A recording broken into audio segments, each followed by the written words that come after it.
Voici l'affiche au cœur de la polémique. À gauche, Sarah Zemaï, candidate remplaçante aux élections départementales dans l'Hérault, apparaît voilée. Intolérable pour le numéro 2 du Rassemblement national, Jordan Bardella, qui partage cette affiche sur les réseaux sociaux. Stanislas Guerini aurait-il tweeté trop vite? Lundi soir, sur son compte Twitter, le délégué général de La République En Marche réagit à l'affiche de la candidate voilée dans l'Hérault, investie par la majorité.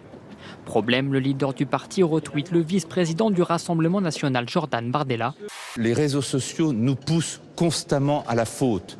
Le miracle, c'est qu'il n'y ait pas plus souvent des fautes commises. J'ai exprimé ma position personnelle. C'est pas la position qui a été retenue dans le bureau exécutif d'En Marche, dont acte. Et donc maintenant, prenons la position qui a été adoptée par le mouvement. La religion n'a pas sa place dans le débat politique. Elle n'a pas sa place dans une campagne électorale. Elle ne peut pas servir d'argument électoral. Cette candidate a voulu maintenir son affichage en faveur d'une religion, ça s'appelle du prosélytisme, ça n'a pas sa place dans une campagne, et je veux saluer le courage de Stanislas Guerini. Les signes religieux ostentatoires n'ont pas leur place sur les affiches de campagne dans le cadre d'une campagne électorale. C'est la ligne de notre mouvement politique et je crois qu'elle est extrêmement claire. Donc ce n'est pas une question de remettre en cause le droit. Ne sera pas candidate En Marche. Je connais quelqu'un un jour, il s'est fait vacciner, il avait une chemise à manches longues. Le mec n'avait pas prévu le coup, et les caméras qui passaient par là, il en a eu pendant des mois. Voici la publication partagée par le centre LGBTI de Touraine à l'origine de la polémique. Il y est écrit que la non-mixité n'est en aucun cas négociable et toute personne blanche qui essaiera de s'incruster dans ce cortège se fera cordialement ou non dégager. Normalement, tout peut être judiciarisé là-dedans. C'est caractérisé. On peut normalement traduire les dirigeants de ces associations en justice. On devrait le faire. On doit le faire. Et le maire qui cautionne ça, les Verts, là, je ne sais pas ce qu'ils nous font depuis quelques mois. Enfin, au moins, eux, ils se dévoilent pour le coup. Pour 103, contre 108.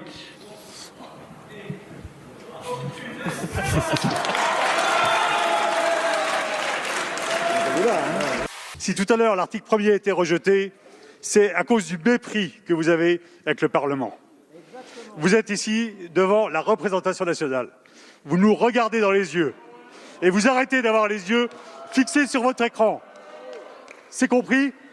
Les lieux d'échangisme ou de libre-échangisme sont restés ouverts durant tout le confinement. De très nombreux de nos collègues y avaient leurs habitudes dans des mandats précédents. Et je ne compte même pas les ministres. Parce que ça suffit maintenant. On en a assez du mépris de ces ministres qui viennent, qui pendant 2 heures ne répondent pas aux questions, qui pianotent à on ne sait pas qui. Vous avez été mis en minorité par des membres de votre propre majorité. Vous devriez peut-être raser un peu plus les murs. La nuit dernière, les affrontements ont été particulièrement intenses, Israël frappant sans répit, tandis que les groupes armés palestiniens multipliaient les tirs de roquettes. Certains ont touché Tel Aviv, 6 Israéliens tués, dont un enfant. Tout est dit sur ce panneau écrit en arabe « Nous ne partirons pas ».